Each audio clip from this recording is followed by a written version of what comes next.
BRS అధినేత కేసీఆర్ కు హైకోర్టులో చుక్కెదురైంది. బీఆర్ఎస్ హయాంలో ఛత్తీస్గఢ్ విద్యుత్ కొనుగోలులో భారీగా అవినీతి జరిగిందని ప్రభుత్వం గుర్తించింది.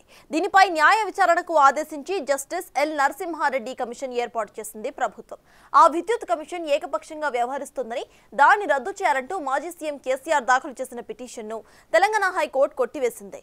ఆయన పిటిషన్కు విచారణ అర్హత లేదన్న ఏజీ వాదనలను హైకోర్టు సమర్థించింది. దాంతో కేసీఆర్ విచారణ కమిషన్ ముందు హాజరు కావాల్సిన పరిస్థితి ఏర్పడింది.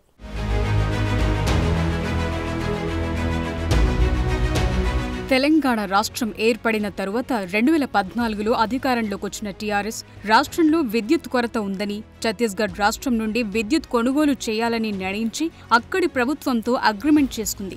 ఒక్క యూనిట్కు ₹3.45 చెల్లించేలా అప్పట్లో అగ్రిమెంట్ కుదుర్చుకుంది. అయితే ప్రభుత్వ లెక్కల్లో మాత్రం యూనిట్కు ₹5.42 ఖర్చు చేసినట్టు చూపించారు.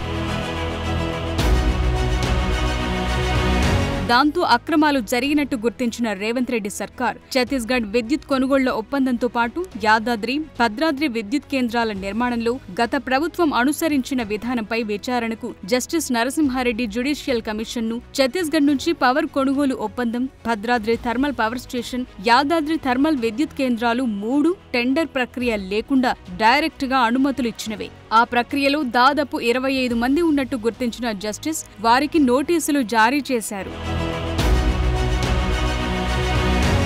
ఆ క్రమంలో జస్టిస్ ఎల్ నరసింహారెడ్డి విద్యుత్ కమిషన్ విచారణకు హాజరవ్వాలని మాజీ ముఖ్యమంత్రి కేసీఆర్ కు నోటీసులు జారీ చేసింది. ఛత్తీస్గఢ్ విద్యుత్ కొనుగోలుకు సంబంధించిన వివరాలు ఇవ్వాలంటూ జూన్ 19న విచారణకు హాజరు కావాలని ఆదేశించింది. అయితే గడువు చివరి రోజున కేసీఆర్ కమిషన్ కు 12 పేజీల లేఖ రాశారు. వ్యవస్థలనే తప్పుబట్టారు. విద్యుత్ కొనుగోళ్ల ఒప్పందాలపై విచారించే అర్హత నరసింహారెడ్డి కమిషన్ కు లేదని, అసలు కమిషన్ విచారణ సరిగ్గా లేదని, ఏకపక్షంగా వ్యవహరిస్తోందని లేఖలు ఆరోపించారు. Justice L Narasimha Reddy CM Revanth Reddy కనుసన్నల్లో పనిచేస్తున్నారని విమర్శలు గుప్పించారు. ఆ క్రమంలో విద్యుత్ కమిషన్ చట్టబద్ధంగా లేదని, జస్టిస్ ఎల్ నరసింహారెడ్డి కమిషన్ ఏకపక్షంగా వ్యవహరిస్తోందని కేసీఆర్ హైకోర్టును ఆశ్రయించారు. హైకోర్టులో రిట్ పిటిషన్ దాఖలు చేశారు. కమిషన్ రద్దు చేయాలని పిటిషన్లో పేర్కొన్నారు. అయితే కేసీఆర్ పిటిషన్పై విచారణ జరిపిన హైకోర్టు ఇరుపక్షాల వాదనలు విని తుది తీర్పు వెల్లడించింది. కేసీఆర్ తరపు న్యాయవాదుల వాదనతో విభేదించిన న్యాయస్థానం కేసీఆర్ పిటిషన్కు విచారణార్హత లేదన్న అడ్వకేట్ జనరల్ వాదనలతో ఏకీభవిస్తూ కేసీఆర్ పిటిషన్ను కొట్టివేసింది. హైకోర్టులో ఎదురు దెబ్బ తగలటంతో కేసీఆర్ నెక్స్ట్ ప్లాన్ ఏంటన్నది ఆసక్తిగా మారింది. ప్రస్తుతం కేసీఆర్ ఎర్రవల్లి ఫామ్ హౌస్ లో విశ్రాంతి తీసుకుంటున్నారు. హైకోర్టు తీర్పుపై ఆయన న్యాయ నిపుణులతో భేటీ అయ్యే అవకాశం కనిపిస్తోంది. న్యాయ నిపుణుల సలహా మేరకు కేసీఆర్ కమిషన్ ముందుకు హాజరవుతారా, సుప్రీంకోర్టుకు వెళతారా అన్నది తెలియాల్సి ఉంది. హైకోర్టు తీర్పుపై పార్టీ వర్గాల నుండి స్పందన కరువైంది. ఇప్పటికే మాజీ విద్యుత్ శాఖ మంత్రి జగదీష్ రెడ్డికి కూడా దానికి సంబంధించి commission నోటీసులిచ్చింది.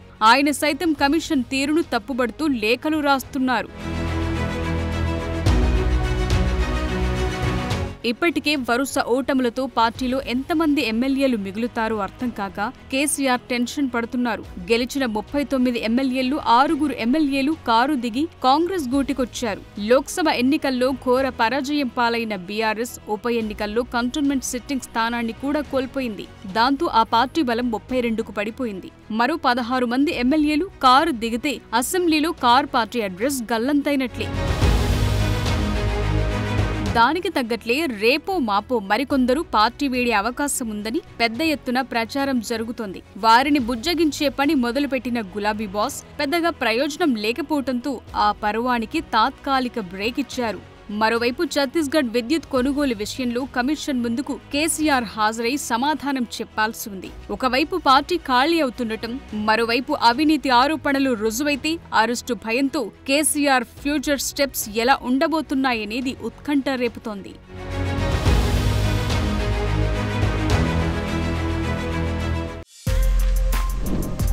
For more videos like this, subscribe Big TV channel.